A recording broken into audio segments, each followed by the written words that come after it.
सबसे पहले तो सबको मेरी तरफ से हैप्पी दिवाली, क्योंकि आज सुबह उठते जो गुड न्यूज मिली है ना भाई, उससे दिल गार्डन गार्डन हो चुका है। इंडिया ने पाकिस्तान के ऊपर अटैक कर दिया है। पूरे 9 लोकेशंस पर ये अटैक हुआ है और इस ऑपरेशन का नाम रखा गया है ऑपरेशन सिंदूर। अब इसका नाम ये क्यों है, ये मैं यहाँ पर बोलना नहीं चाहूंगा क्योंकि काफी सेंसिटिव मामला है। आप बाहर जाके रिसर्च कर सकते हो या फिर आपको समझ में आ गया होगा। पर जो भी है, अभी ये जो अटैक हुआ है ना, इससे वॉर की सिचुएशन जो है और भी ज्यादा क्रिएट हो चुकी है। और हमें पता है जब भी किसी कंट्रीज के ऊपर वॉर होता है ना, तो इसका इंपैक्ट हमें बिजनेसेस के ऊपर और साथ में स्टॉक मार्केट के ऊपर देखने को मिलता है। तो इंडिया और पाकिस्तान के बीच में अगर वॉर आगे बढ़ती है तो इंडियन स्टॉक मार्केट के ऊपर किस तरीके से इंपैक्ट पड़ेगा अपन ये भी समझेंगे, और एक्चुअल मार्केट में क्या क्या हो सकता है।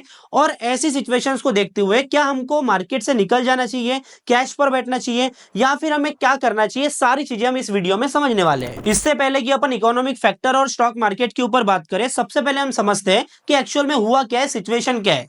देखो, पहलगाम अटैक के बारे में तो आपको पहले ही पता होगा, और उसके बाद में बदले की आग जो है वो इंडियन गवर्नमेंट के अंदर, पूरे देश के अंदर भड़की हुई थी, जिसको शांत करना जरूरी था।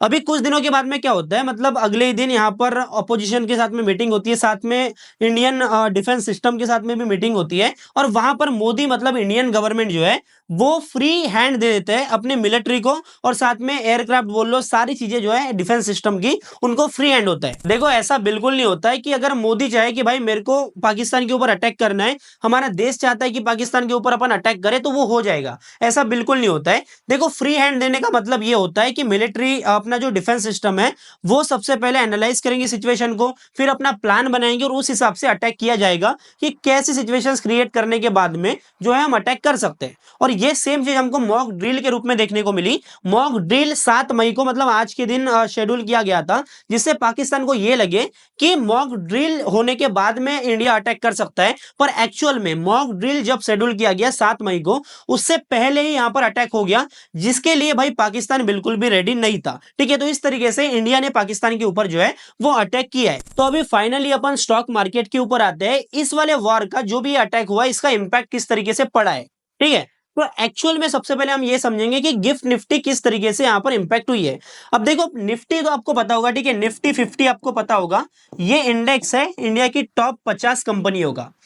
अब इसका फ्यूचर जो है ना वो है भाई गिफ्ट निफ्टी। देखो, मार्केट जब ओपन रहता है तब निफ्टी 50 ओपन रहेगा, पर एक्चुअल में निफ्टी 50 कितना पॉइंट ओपन हो सकती है, कितना gap down gap up open हो सकता है, ये भाई हमको दिखाती है गिफ्ट निफ्टी। मतलब जब मार्केट बंद होता है तब भी गिफ्ट निफ्टी में एक मोमेंटम रहता है, जो कि सिचुएशंस को एनालाइज करते हुए वहां पर हमें प्राइस में मूवमेंट देखने को मिलता है। तो अब यहाँ पर टाइमिंग देखो, ये 1 बजे का टाइम था जब गिफ्ट निफ्टी जो थी वो 24,400 के लेवल पर थी। और हमको ये इंडिकेशन मिल रहे थे कि हमारा मार्केट जो है, इंडियन स्टॉक मार्केट जो है, वो आज के दिन बड़ा गैप अप ओपन करेगा, लगभग 100 से 150 पॉइंट्स का।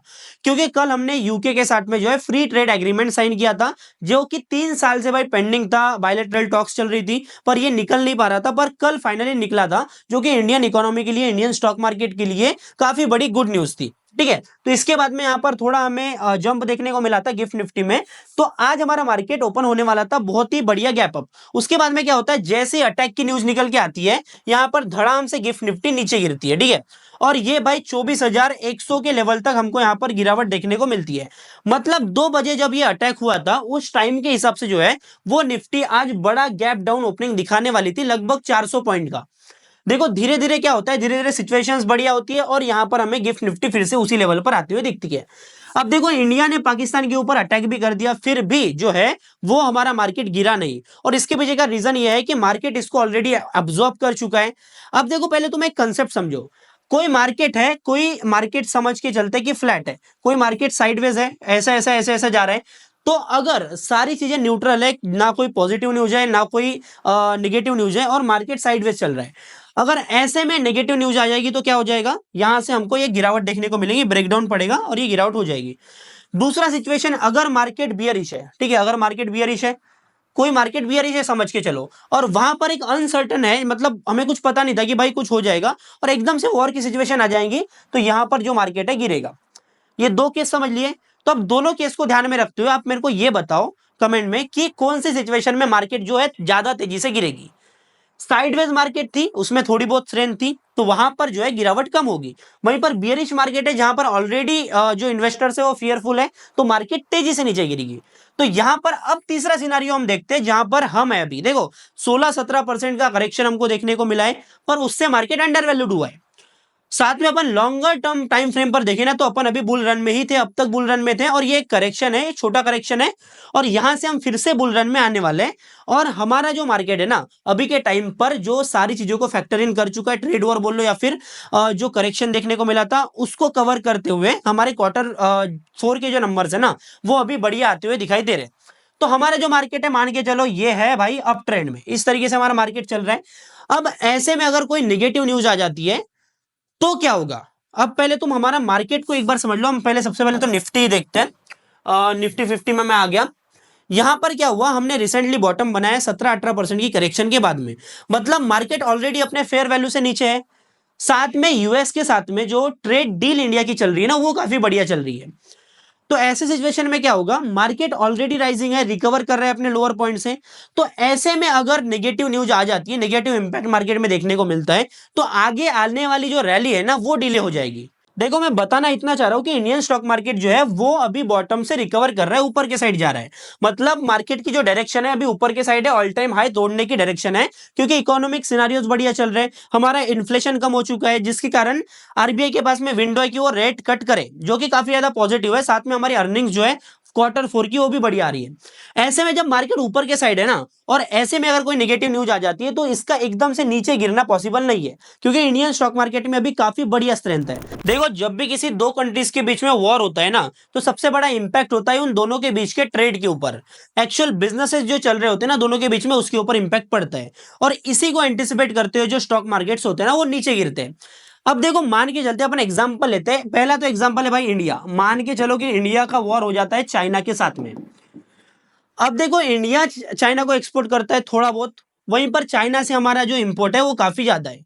और देखो चाइना जो है चीप मैन्युफैक्चरर है, मतलब सस्ते में मैन्युफैक्चर करके देता है। अब चाइना के कारण जो है काफी सारी इंडियन इंडस्ट्रीज जो है ना, मतलब ऐसा भी होता है कि भाई चाइना में प्रोडक्शन का काम हो, इंडिया में सिर्फ वो असेंबल होता है, ठीक है। तो ऐसे में क्या होगा, अगर चाइना से आने वाला माल एकदम से रुक जाए, इंपोर्ट्स रुक जाए, इलेक्ट्रॉनिक इंपोर्ट एग्जांपल लेते हैं रुक जाए, तो हमारी बहुत सारी जो इंडस्ट्रीज है, बहुत सारी कंपनीज के जो बिजनेस है ना वो इंपैक्ट हो जाएंगे। क्योंकि चाइना से जो चीज हमको 10 रुपए में मिल रही थी वो हमें कहीं बाहर से सोर्स करना पड़ेगा, तो हो सकता है कि भाई उसमें 15 रुपए लग जाए। तो अगर ऐसी सिचुएशन आ गई तो अपन माल कहीं और से बुलाना पड़ेगा। अब भाई माल महंगा बुलाएंगे तो इन्फ्लेशन बढ़ेगी। अब इन्फ्लेशन बढ़ेगी तो ओवरऑल कंट्री के ऊपर जो है इंपैक्ट पड़ेगा और ग्रोथ यहां पर हैम्पर हो सकती है किसी भी कंट्री की। अब सेम चीज देखते हैं इंडिया और पाकिस्तान के बीच में क्या हाल है। क्या इंडिया और पाकिस्तान के बीच में इतना ज्यादा ट्रेड है कि अगर वॉर हो जाता है, ट्रेड बंद हो जाता है तो इंडिया की वाट लग जाएगी? ये हमको समझना पड़ेगा। देखो इंडिया का जो एक्सपोर्ट है पाकिस्तान में, अब देखो एक्सपोर्ट भी समझना जरूरी है, क्योंकि अपन किसी कंट्री में एक्सपोर्ट कर रहे हैं मतलब वहां से अपना बिजनेस आ रहा है, और वो अगर एक्सपोर्ट बंद हो गया तो रेवेन्यू बंद हो जाएगा। तो एक्सपोर्ट देखते हैं अप्रैल जनवरी 2024-25 में 447 मिलियन डॉलर का यहां पर एक्सपोर्ट है, ठीक है, जो कि काफी ज्यादा कम है। अभी हम ओवरऑल ट्रेड देखते हैं इंडिया और पाकिस्तान का, तो वो भाई 2019 में था लगभग 2.5 बिलियन डॉलर्स का, जो कि गिरकर 2024-25 में आ चुका है 1.2 बिलियन डॉलर्स का। मतलब यहां पर हमको ओवर द टाइम काफी ज्यादा डिक्लाइन देखने को मिल रहा है इंडिया और पाकिस्तान के बीच वाले ट्रेड के बीच में।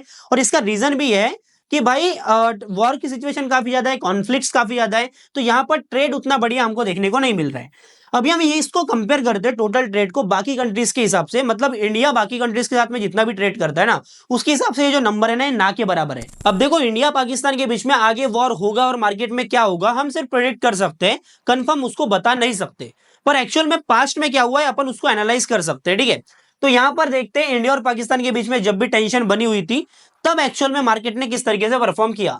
ब्लू में जो आपको दिखेगा वो भाई एक दिन का चेंज है, जब भी वॉर वाली सिचुएशन बनी उसके बाद में मार्केट ने निफ्टी 50 ने किस तरीके से परफॉर्म किया।